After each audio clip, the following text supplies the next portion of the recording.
शरारत का अंजाम। एक सफेद खरगोश दरिया के किनारे रहता था।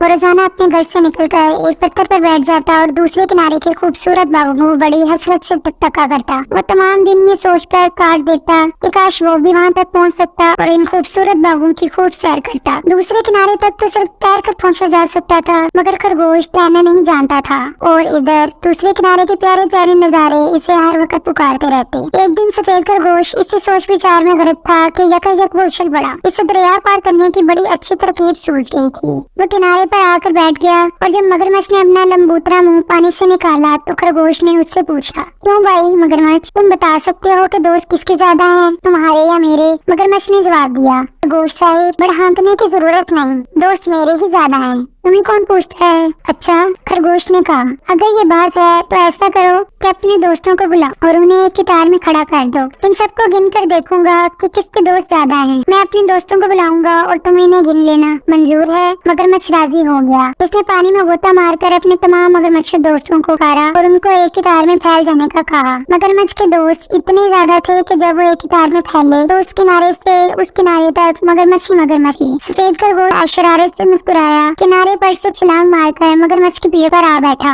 और बोला एक, उछलकर दूसरे मगरमच्छ की पीठ पर आ बैठा और बोला दो, और इसी तरह वो मगरमच्छों पर कूदता फांदता 3, 4, 5, 6, 7, 8 गिनता चला गया और आखिरी मगरमच्छ की पीठ पर से कूदकर दूसरे किनारे पर जा पहुंचा। जब सफेद खरगोश ख्वाहिश पूरी हो गई तो वो शौकी में आ गया और बोला, मगरमच्छ भाइयों, तुम्हारा बहुत बहुत शुक्रिया। हा हा हा, दरिया पार करने के लिए मैंने तुम्हें कैसा बेवकूफ बनाया। खरगोश की बात सुनकर मगरमच्छों को बहुत गुस्सा आया। वो अपनी खौफनाक मुंह निकाल कर इस पर झपटे, लेकिन खरगोश भाग निकला। फिर भी एक मगरमच्छ के मुंह में इसकी दुम आ गई। वो जख्मी हो गया। जख्म की वजह से खरगोश अपनी सारी शरारत भूल गया और फूट फूट कर रोने लगा। बूढ़े माली ने इसके रोने की आवाज सुनी तो भागा आया। वो ये देखकर हैरान रह गया कि एक नन्हा मुन्ना खरगोश जमीन पर पड़ा रो रहा है। माली को इस पर बहुत रहम आया और रोने की वजह पूछी। खरगोश ने इससे अपनी सारी कहानी कैसे सुनाई। माली ने प्यार से इसके सर पर हाथ फेरते हुए कहा, बरखुदा, तुमने बहुत बुरा किया। अगर तुम वादा करो कि फिर किसी को बेवकूफ बनाकर अपना काम नहीं निकालोगे तो मैं तुमको अच्छा कर दूंगा। खरगोश बोला, वादा करता हूँ चाचा माली, बस मेरा ये जख्म अच्छा कर दो। माली ने एक दरख्त से बहुत से बड़े बड़े पत्ते और नरम नरम डालियां तोड़कर खरगोश के लिए गुदगुदा सा घोंसला बनाया और उससे कहा, अब तुम इस घोंसले में आराम से रात भर लेटो, सुबह